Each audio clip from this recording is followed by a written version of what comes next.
Alright, so, man, I'm getting this out, like, super late. Like, this will probably be out, like, 1 o'clock in the morning on, what, Saturday? But, anyways, here's my, review of Gakkou Gurashi. First scene, really nice scenery, everything looked really nice. 138, I did notice that they did change the opening up a bit, I think, unless this stuff was in last week's opening and I just didn't see it. Like, 138, there's now zombies in front of the school, and the other thing that I noticed is that, like, the opening as a whole is, like, darker. I don't know. I don't think, like, Megu is, I don't think there's any correlation between her and Yuki anymore. Like, last week I think I said I thought Megu was Yuki's sister, but now I don't see that because, like, if you noticed, every person, like, everybody in that school called, Sakura Megune. Megune, yeah, Nei. So they had like, the sister ending to it, so if everybody's saying that, I'm pretty sure that's just, like, you know, kind of not necessarily a bandwagon thing, but more of a relationship thing, than just, like, actual, being sisters or anything. 3:45, bad animation for eating toast, absolutely unacceptable, 2 out of 10, good night. 4 minutes in, CGI, they're in the back, they're in the background, so it's not an issue, but I saw it. Shovel Girl is still my waifu. Good night. I like how we're all finally just spending time with what happened before the apocalypse, like life before everything happened and the zombie revolution apocalypse came before us. Like, I thought that everything was, like, really interesting. I liked how we got deeper into the backstories. The other thing that I liked is how we saw how Kurumi's backstory tied in to, like, everybody else's. Like, we saw how it tied in to the entirety of, like, the story.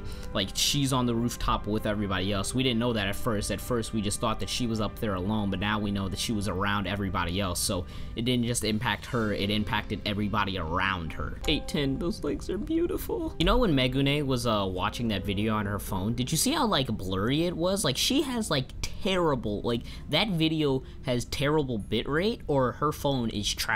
Like, she must have been watching that video on, like, 144p. 1110 and 1554 brought up something that I didn't notice before, I didn't know before. They use, like, they don't know each other. These girls don't know each other before they actually, before the apocalypse at all. Like, cause, when Yuki runs into Kurumi and hugs her, she's like, who are you anyways? And, the Asuna 2.0 or Wakas or whatever the heck her name was said something around the same thing either, to us. So, they're not necessarily friends, so it makes me think, what if they turn on each other at a point in the story? Like, that could actually be a twist. What could happen there? Just bringing that up, don't think that it'll necessarily happen, but it is something that's nice to think about now that we know that they're not necessarily friends, they're just allies, that's all. Once again, there was a really good job of creating a type of horror psychological atmosphere, a lot of psychological this episode though, like on the rooftop, when they just kept cutting to black when Kurumi was just kind of like killing the zombie. Like, there wasn't really a need for that, but I did like how, like, every time they cut, it showed how it was affecting everybody on that rooftop, because they had never seen, to a degree, murder? To a degree, because I don't really think you could classify killing a zombie as murder, but whatever. But they saw something get killed right in front of their eyes, and I liked how it just kind of affected them there at that moment. But now, with that scene, speaking about that scene out of the way, Yuki was there, she saw everything that happened. So, the real question is, how did she become crazy? Because she, now we know for a fact she saw everything. She knows that this is all going on. How is she as crazy as she is? How is she imagining these people? What exactly happened? It's pretty positive that we've confirmed that Megune is dead.